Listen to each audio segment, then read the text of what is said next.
하나님의 말씀은 사도행전 10장 9절에서 23절의 말씀입니다. 이튿날 저희가 행하여 성에 가까이 갔을 그때 베드로가 기도하려고 지붕에 올라가니 시간은 제 6시더라. 시장하여 먹고자 하매 사람이 준비할 때 비몽사몽간에 하늘이 열리며 한 그릇이 내려오는 것을 보니 큰 보자기 같고 네 개를 메어 땅에 들이웠더라. 그 안에는 땅에 있는 각색 네 발 가진 짐승과 기는 것과 공중에 나는 것들이 있는데 또 소리가 있으되 베드로야 일어나 잡아 먹으라 하거늘 베드로가 가로되 주여 그럴 수 없나이다. 속되고 깨끗이 아니한 물건을 내가 언제든지 먹지 아니하였삼나이다 한데 또 두 번째 소리 있으되 하나님께서 깨끗게 하신 것을 내가 속되다 하지 말라 하더라. 이런 일이 세 번 있은 후 그 그릇이 곧 하늘로 올리어 가니라. 베드로가 본 바 환상이 무슨 뜻인지 속으로 의심하더니 마침 고넬료에 보낸 사람들이 시몬의 집을 찾아 문 밖에 서서 불러 묻되 베드로라 하는 시몬이 여기 우고하느냐 하거늘 베드로가 그 환상에 대하여 생각할 때 성령께서 저더러 말씀하시되 두 사람이 너를 찾으니 일어나 내려가 의심치 말고 함께 가라. 내가 저희를 번역니라 하시니 베드로가 내려가 그 사람들을 보고 가로되 내가 곧 너희 찾는 사람이니 너희가 무슨 일로 왔느냐. 저희가 대답하되 백부장 고넬료는 의인이요 하나님을 경외하는 자라. 유대 온 족속이 칭찬하더니 저가 거룩한 천사의 지시를 받아 너를 그 집으로 청하여 말을 들으려 하느니라 한데 다 같이 읽으시겠습니다. 베드로가 불러들여 유숙하게 하니라. 아멘. 거기까지 보시겠습니다. 할렐루야. 서로에게 평강의 복을 기원하는 마음으로 샬롬 인사 나누시기 바랍니다. 샬롬. 샬롬. 금요일 새벽 기도에 잘 나오셨습니다. 어제 감사절 잘 보내셨습니까? 가족들과의 재회, 패밀리 리유니언을 하시면서 가족들과 함께 즐거운 시간을 보내셨을 것입니다. 이제 감사절을 뒤로 하고 어디를 향하죠? 우리가 성탄절을 향하여 또 연말 연시를 향하여 우리가 앞으로 나아가야 하겠죠. 우리 교인들 가운데 이번 주에 두 가정이 장례식을 치르게 됩니다. 김중대 장로님이 부인 김정산 집사님이 돌아가셔서 오늘과 내일 장례식이 있고 또 이명찬 집사님이 부친 이 정미 집사님이 시부 되시는 이근호 집사님이 또한 돌아가셔서 또 내일 장례식을 치르게 됩니다. 유족들을 위해서 기도해 주시고 김정산 집사님이 오늘 입관 예배는 저녁 6시에 포리스트 론 세미터리에서 드려지게 되는데 교회 밴이 4시에 떠난다고 하니까 장례식에 가시는 분들은 교회까지 4시까지는 오셔야 그 차편을 이용하실 수가 있게 되겠습니다. 오늘 본 말씀 보시면 베드로가 고넬료를 만나러 가는 장면이 나옵니다. 우리가 사도행전 말씀을 새벽마다 묵상에 나가고 있는데 사도행전을 또 뭐라고도 하죠? 혹시 기억을 하십니까? 사도행전을 또 뭐라고도 합니까? 사도행전을 성령행전이라고도 하죠. 이 행전이란 말이 무엇인가? 사도들이 행한 것을 기록한 책이죠. 행전. 예를 들어서 심청전, 홍길동전, 춘향전. 사도행전은 무엇인가? 사도들이 행함을 기록한 책이다. 기록해서 전달해 주는 책이죠. 그래서 사도행전은 말 그대로 Acts of the Apostles, 사도들이 행동들을 기록한 책입니다. 그런데 역사의 무대에서 사도들이 나와서 움직이는 것 같지만 그 배후에서 사도행전의 모든 사건을 주도하시고 계획하시고 실행하신 분은 누구라는 겁니까? 바로 성령이시다. 성령이시다. 사도행전을 성령행전이라고 하는 것은 사실은 the acts of the Holy Spirit, 성령의 행하심, 성령의 행동, 성령의 역사를 기록한 책이 바로 사도행전이라는 거예요. 그래서 초대교회의 중요한 사건이 바로 고넬료 집안에 복음이 전파된 사건인데, 왜 이 사건이 그렇게 중요한 사건이 되는가? 그것은 바로 복음이 누구에게 전파되기 시작한 사건이기 때문입니까? 바로 이방인들에게. 그렇죠? 지금까지는 유대인들과 또 그래도 구약 성경을 신봉했었던 사마리아인들에게까지 복음이 전파됐는데, 이제 본격적으로 복음이 온 세상을 향하여 전파되기 시작하는 바로 길목에 고넬료와 그 가정이 있었던 것이죠. 그래서 고넬료 가정의 복음이 전파되기 시작하는 것은 예수님이 그 지상 명령 가운데 오직 성령이 너에게 임하시면 너희가 권능을 받고 예루살렘과 온 유대와 사마리아와 그다음 뭐죠? 땅 끝까지 이르러 너희가 내 증인이 되리라 하신 말씀에 바로 땅 끝까지 복음이 전파되기 시작한 시대의 개막을 알리고 있는 것이기 때문입니다. 그래서 고넬료가 복음을 받아들게 될 때에도 성령의 개입이 있었고, 그리고 시몬 베드로를 보내셔서 고넬료 집안이 구원을 받게 하는데도 성령의 간섭과 역사가 있었다는 것입니다. 고넬료가 처음 시몬 베드로를 청해서 복음을 듣게 될 때에도 그가 기도하는 중에 천사가 나타나서 지금 피장 시몬이 집에 머물고 있는 베드로라는 사람을 청해서 말씀을 들으라 하는 지시를 받아요. 고넬료에게는 그와 같은 지시가 내렸지만 베드로는 전혀 모르지 않아요? 베드로는 지금 성령께서 어떻게 고넬료를 구원하려 하시는지를 전혀 모르고 있었던 것입니다. 그런데 성령의 지시하심을 어떻게 받게 되었는가? 그가 무엇을 하다가 성령의 지시를 받게 되죠? 뭘 하다가? 기도하다가. 오늘 본 말씀 보시기 바랍니다. 9절 말씀 같이 읽겠습니다. 9절 말씀 시작. 이튿날 저희가 행하여 성에 가까이 갔을 그때 베드로가 기도하려고 지붕에 올라가니 시간은 제6시더라. 베드로가 무엇을 하려고 지붕에 올라갔습니까? 기도하려고. 지붕은 아마 다락방이겠죠. 기도의 골방을 말할 것입니다.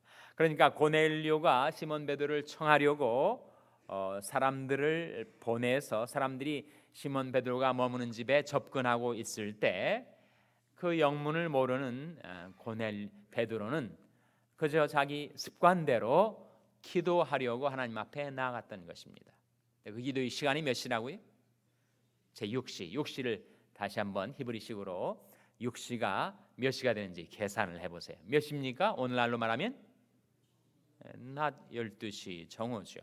해뜰 6시를 0시로 기점으로 해서 거기서부터 여섯 번째 되는 제6시는 바로 낮 12시 정오란 말이죠. 고넬료는 몇 시에 기도했었죠? 제9시 오후 3시에 기도했습니다. 그러니까 초대교회 성령의 지도를 받았던 사람들은 자기가 정해진 그 기도 시간에 꼭 기도를 하는 거예요. 기도 가운데서 성령의 지시를 받아들게 된 것입니다. 그래서 우리도 할 수 있다면 새벽 6시에 기도하고, 여러분이 지금 잘 하듯이 새벽 예배 시간에 기도하시고, 또 하루의 일과 직장에서 일을 시작하시면서 오전 9시에 기도하시고, 또 한낮 정오, 우리 생활의 한 정중앙인 낮 정오에 한번 기도하시고, 또 오후 3시에 한번 기도하시고. 성경에 나타나는 경건한 사람들이 기도의 습관을 보면은 하루에 최소한 3번은 기도했습니다. 내가 저녁과 아침과 정오에 하나님께 기도하리이다. 다윗이 그렇게 말을 했는데 최소한 하루 3번. 우리도 최소한 하루에 3번은 기도하지 않습니까? 아침 밥 먹을 때 기도하고, 점심 밥 먹을 때 기도하고, 저녁 밥 먹을 때 기도하고. 짤막하게 하는 식사 감사기도 말고, 그러면 생활 속에서 정해진 시간에 기도하는 것이 우리가 성령의 인도를 따라 살아가는데 매우 중요합니다. 새벽 예배 때 기도하고, 또 낮 정오에 기도하고, 밤에 주무시기 전에 기도하고, 만약에 더 할 수 있다면 중간중간 오전 9시나 오후 3시나 오후 6시나 그렇게 기도하실 수 있다면 더욱더 좋겠죠. 그래서 고넬료는 오후 3시에, 베드로는 낮 정오에 기도하다가 성령의 인도를 따라 두 사람의 조우 만남이 이루어지게 됩니다. 그런데 베드로가 기도 가운데 뭘 봤느냐 하면 환상을 봤어요. 환상에 하늘이 열리면서 한 그릇이 하늘로부터 내려오는데 큰 보자기와 같습니다. 내 귀에 매어 가지고 보자기가 내려오는데, 그 시장했던 베드로가 들여다보니까 거기에 네 발 가진 짐승들, 땅에 기는 것, 공중의 새, 그런 것들이 들어있는 거예요.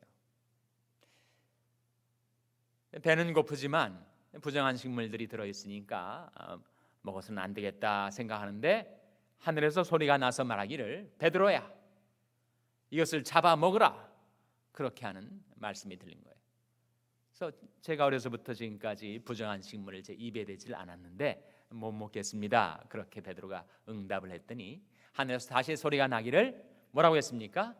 하나님께서 깨끗게 하신 것을 네가 부정타 말라, 그렇게 하시는 말씀이 들리는 겁니다. 그 대목을 한번 보겠습니다. 자, 11절 12절 한번 같이 읽겠습니다. 11절 12절 말씀 시작. 하늘이 열리며 한 그릇이 내려오는 것을 보니 큰 보자기 같고 내 귀를 메어 땅에 들이웠더라. 그 안에는 땅에 있는 각색 네 발 가진 짐승과 기는 것과 공중에 나는 것들이 있는데, 바로 환상의 내용을 우리에게 보여주는 말씀이죠.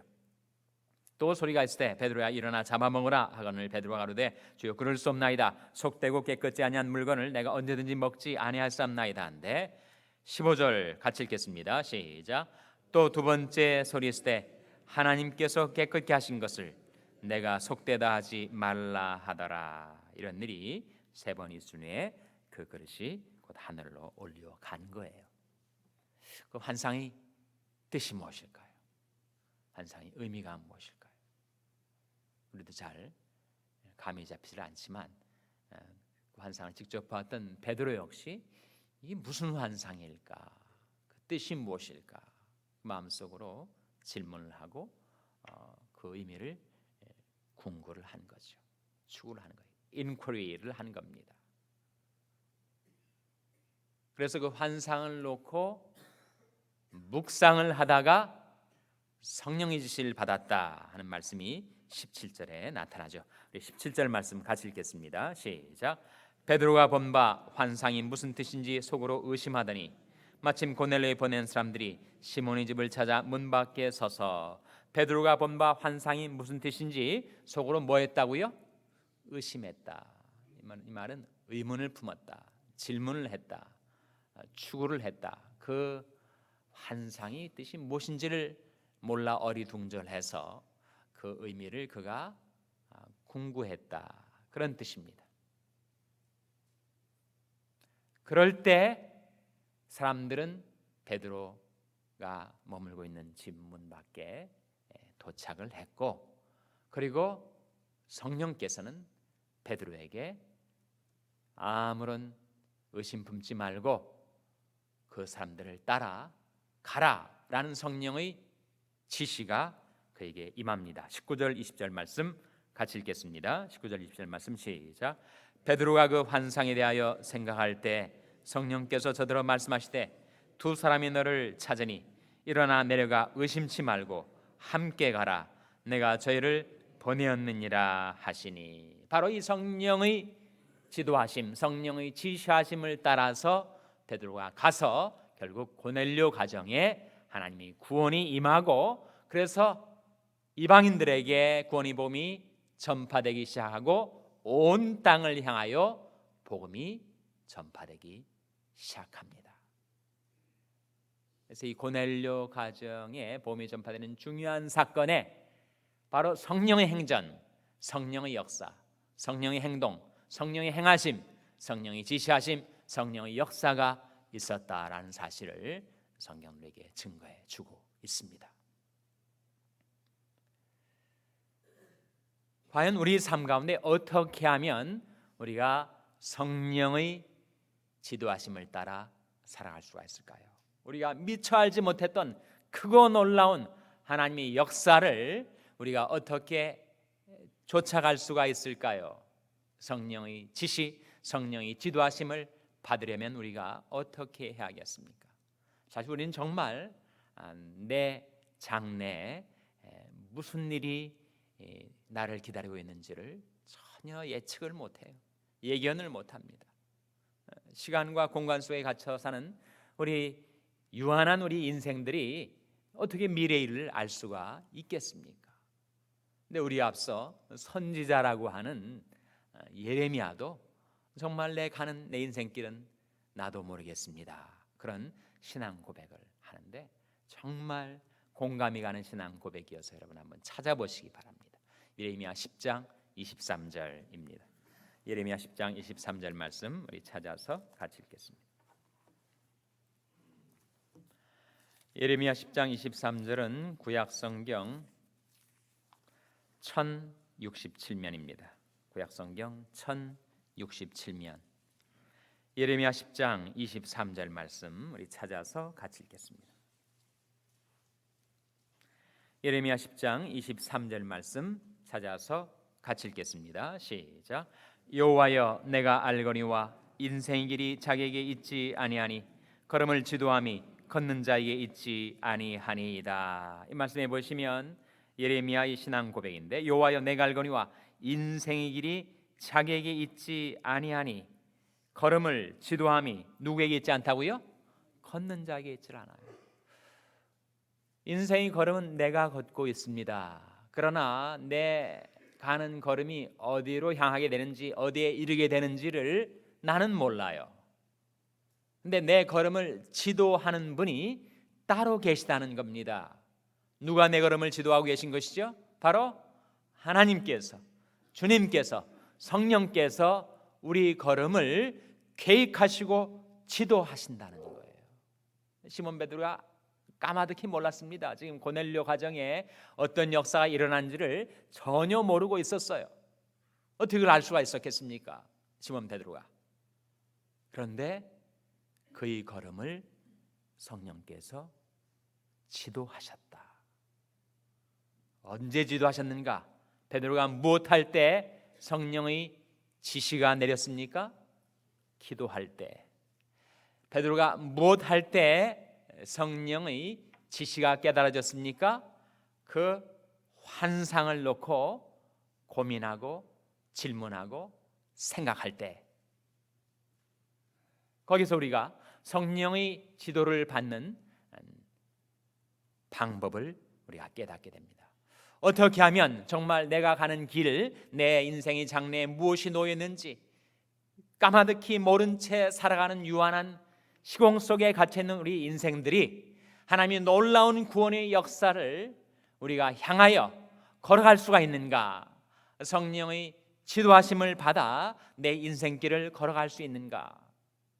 그것은 우리가 기도할 때 성령이 임하시고 말씀이 계시 그 환상을 궁구하고 묵상할 때 그때 성령의 구체적인 지시와 음성을 듣게 된다 하는 사실이에요.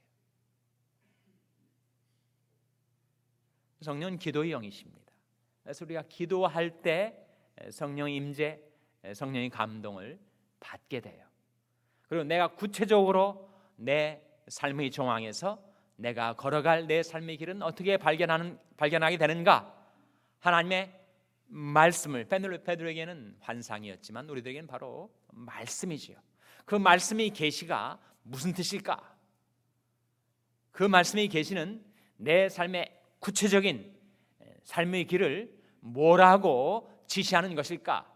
그것에 의문을 품고 질문을 하고 묵상을 하고 궁구를 하고 그것을 생각할 때 그때 말씀을 통하여 성령께서 세미하게 들려주시는 구체적인 나의 삶의 길을 내가 발견하게 된다는 거예요. 시편 32편 8절 말씀에 내가 너희 갈 길을 가르쳐 보이고 너를 주목하여 훈계하리로다. 하신 하나님의 약속인데, 여러분 우리가 하나님 앞에 나와서 기도하고 하나님께서 우리에게 계시해 주신 그 환상, 그 말씀, 그 비전, 그 말씀을 묵상하면서 하나님 제가 어떤 길로 행하여야 하리까? 라고 질문할 때 그 질문에 대한 응답으로 내가 너희 갈 길을 가르쳐 보이고 너를 주목하여 훈계하리로다 하신 주님의 약속이 저와 여러분의 삶 가운데 이루어지게 되시기를 주님의 이름으로 축원합니다. 기도하시겠습니다. 오늘 말씀을 기억하며 하나님, 저희들도 기도와 말씀 가운데 성령의 지시를 받아 살게 하여 주시옵소서. 기도하시기 바랍니다. 우리 자녀들을 위해서 기도할 때 하나님, 저희 자녀들에게 기도하는 법을 가르쳐 주시고 말씀 묵상하는 법을 가르쳐 주셔서 저희의 성령의 감동, 성령의 지도, 성령의 지시하심을 받아 살게 하여 주시옵소서. 위하여 기도하시기 바랍니다. 평생에 연약한 지체들을 위해서 기도할 때 하나님, 그 병의 문제를 하나님 앞에 가지고 나와 아뢰일 때 성령의 권능으로 저들을 고쳐주시고 소생시켜 주시옵소서. 위하여 기도해 주시기 바랍니다. 우리 샬롬교회를 위해서 기도할 때 하나님, 저희 샬롬교회가 기도하는 교회가 되어서 성령의 임재와 감동을 받아 살게 하시고 하나님의 말씀을 묵상하는 가운데 성령의 지시, 성령의 음성, 성령의 지도하심을 따라 행하는 교회가 되게 해달라고 기도해 주시기 바랍니다. 여러분이 생업을 위해서 기도하시고 시엘라리온의 김성림 선교사님을 위해서 기도해 주시기 바랍니다. 슬픔을 당한 두 가정을 위해서 기도해 주시고 하나님 저들을 성령으로 충만케 하셔서 성령의 지시하심을 따라 행하게 하여 주시옵소서. 이런 제목들로 우리 합심해서 기도하겠습니다.